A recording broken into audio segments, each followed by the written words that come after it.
আসসালামু আলাইকুম ভিউয়ার্স। গরমে আমরা ছোট বড় সবাই আইসক্রিম খেতে কিন্তু খুবই পছন্দ করি। দোকান থেকে যেসব আইসক্রিম আমরা কিনে খাই সেগুলো স্বাস্থ্যকর উপায়ে তৈরি কিনা সেটা কিন্তু আমরা জানি না। তো আজ আপনাদের খুবই সহজভাবে এবং স্বাস্থ্যকর উপায়ে আমি চকলেট আইসক্রিম তৈরি করে দেখাবো। একবার শিখে গেলে আর দোকান থেকে চকলেট আইসক্রিম কিনে খেতে হবে না। তো এজন্য প্রথমে এখানে আমি একটা স্ট্রেনার নিয়ে নিচ্ছি, তার মধ্যে দিয়ে দিচ্ছি 1 টেবিল চামচ পরিমাণ কর্নফ্লাওয়ার, 2 টেবিল চামচ পরিমাণ কোকো পাউডার। এখন এগুলোকে আমি চেলে নেব, কারণ এর মধ্যে কিন্তু কিছুটা দলা ভাব থাকে। তো চেলে নেওয়ার পর যে ছোট ছোট গুটিগুলো রয়েছে এগুলোকে স্প্লাশ সাহায্যে এভাবে ভেঙে চেলে নিচ্ছি। তো এটাকে চেলে নেওয়ার পর আমি মিশিয়ে নিচ্ছি। এখন এর মধ্যে আমি দিয়ে দেব ডার্ক চকলেট। এখানে আপনাদের হাতের কাছে ডার্ক চকলেটটা না থাকলে সেক্ষেত্রে 10 টাকা 20 টাকা করে যে ডেয়ারি মিল্কটা কিনতে পাওয়া যায় সেটা কিনেও কিন্তু ব্যবহার করতে পারেন। দিয়ে দিলাম 1.5 কাপ পরিমাণ গরুর লিকুইড দুধ। এখন একটা হ্যান্ড উইক্সের সাহায্যে কোকো পাউডার আর কর্নফ্লাওয়ারটা ভালোভাবে মিশিয়ে নেব। তো মেশানো হলে এর মধ্যে আমি দিয়ে দিচ্ছি 1/2 কাপ পরিমাণ চিনি।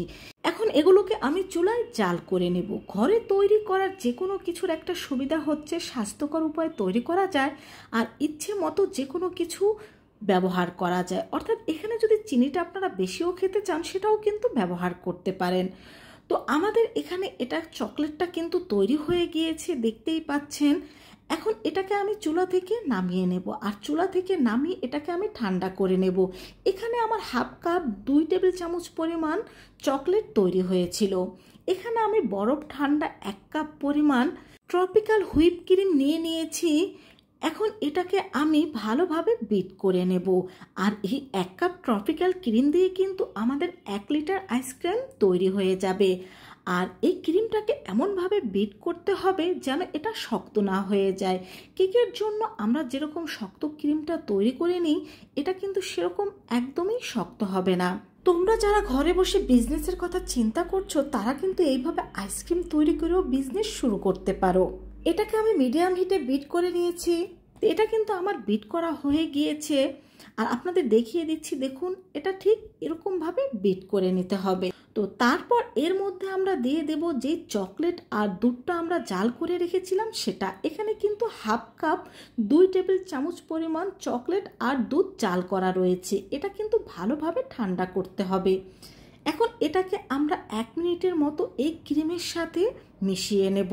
আমি এই আইসক্রিম রেসিপিটা এতটাই সহজভাবে শেয়ার করার চেষ্টা করেছি যে কোনো কেউ একবার দেখেই তৈরি করে নিতে পারবে। এটাকে বিট করে আমার কিন্তু ভালোভাবে মেশানো হয়ে গিয়েছে। অতিরিক্ত বিট করা যাবে না, তাতে কিন্তু ক্রিমটা শক্ত হয়ে যেতে পারে।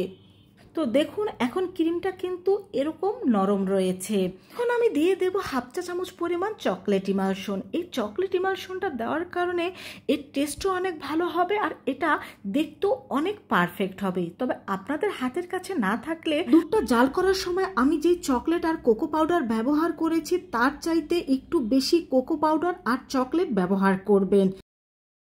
বেকারির আইটেম কিনতে পাওয়া যায় এরকম যে কোনো দোকানেই কিন্তু আপনারা এই চকলেট ইমালশনটা পেয়ে যাবেন। তো আইসক্রিমের বেসটা কিন্তু তৈরি হয়ে গিয়েছে আর এখানে আমি 1 লিটারের একটা চকলেট আইসক্রিমের বক্স নিয়ে নিয়েছি। এখন এই আইসক্রিমের বক্সে কিন্তু আমরা আইসক্রিমটা সেট করে নেব। এখন চকলেট আইসক্রিমের যে বেসটা রয়েছে সেটা কিন্তু এর মধ্যে আমি দিয়ে দিচ্ছি। আর এর মধ্যে দিয়ে দেওয়ার পর এটাকে আমি কিছুটা ট্যাপ করে নেব যেন আইসক্রিমটা সব দিকে সমানভাবে থাকে। এখন স্প্যালার সাহায্যের উপরের অংশটাও কিন্তু আমি ভালোভাবে ঠিক করে দিচ্ছি। আর এটাকে ঠিক করে দেওয়ার পর এখানে আমি কিছু চকলেট চিপস দিয়ে দিয়েছি। এই চকলেট চিপসগুলো কিন্তু আমি বাসায় নিজেই তৈরি করে নিয়েছি। পরিবারের সবার স্বাস্থ্যের কথা চিন্তা করে আমি চেষ্টা করি বাসায় সবকিছু তৈরি করে নেওয়ার। তো এটাকে দিয়ে দেওয়ার পরে দেখতেই পাচ্ছেন দেখতে কিন্তু অনেক সুন্দর লাগছে। এখন এটাকে ঢেকে আমি 7 থেকে 8 ঘন্টার জন্য ডিপ ফ্রিজে রেখে দেব। আর এটাকে কিন্তু অবশ্যই 7-8 ঘন্টা ফ্রিজে রাখতে হবে। তো ফিরে আসলাম এখানে আমি 8 ঘন্টা পরে। তো 8 ঘন্টা পরে আপনাদের দেখিয়ে দিচ্ছি, দেখুন আমাদের আইসক্রিমটা কতটা পারফেক্টভাবে তৈরি হয়েছে। আর এভাবে আইসক্রিম তৈরি করে 6 থেকে 7 মাস কিন্তু ফ্রিজে রেখে দিতে পারেন। 6 থেকে 7 মাস কিন্তু এই আইসক্রিমটা ভালো থাকবে। তো বন্ধুরা, দেখতেই পেলে কত সহজভাবে আমি এই আইসক্রিম রেসিপিটি তোমাদের সাথে শেয়ার করেছি। আর দেখো, তোমাদের কাছ থেকে দেখিয়ে দিচ্ছি কতটা পারফেক্টভাবে আমাদের এই আইসক্রিমটা তৈরি হয়েছে। তো এখন থেকে দোকান থেকে না কিনে বাসায় এইভাবে স্বাস্থ্যকর উপায়ে আইসক্রিম তৈরি করে খেতে পারো। এভাবে আইসক্রিম তৈরি করার পর তোমার ফ্যামিলির সবাইকে খাওয়ানোর পর দেখবে তারা আর কেউ দোকান থেকে আইসক্রিম খেতে চাইবে না, তোমার হাতের এই আইসক্রিম বারবার খেতে চাইবে। আর ভালো লাগলে কিন্তু অবশ্যই তোমার ফ্রেন্ডদের সাথে শেয়ার করবে, যেন তারাও এই গরমের মধ্যে এই চকলেট আইসক্রিমটা খুব সহজভাবে তৈরি করে নিতে পারে। সার্ভিং গ্লাসে তোমাদের সার্ভ করে দেখিয়ে দিচ্ছি কিছু ওরিও বিস্কুট, আর এখানে চকলেট চিপস দিয়ে দিয়েছি। তো দেখেই বুঝতে পারছো কতটা পারফেক্ট হয়েছে। আল্লাহ হাফেজ।